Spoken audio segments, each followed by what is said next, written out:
sing kobel amaan puya asia te milon chan suak zo kali van lal piang hi van lal piang ali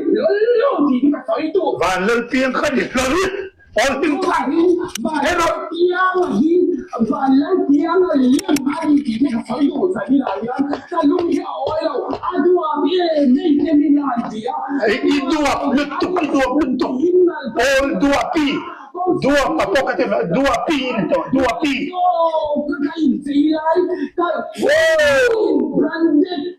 Barandet ni po ngalo limpol thang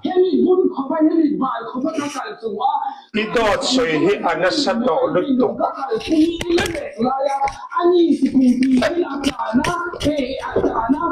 kickboxing ring sunga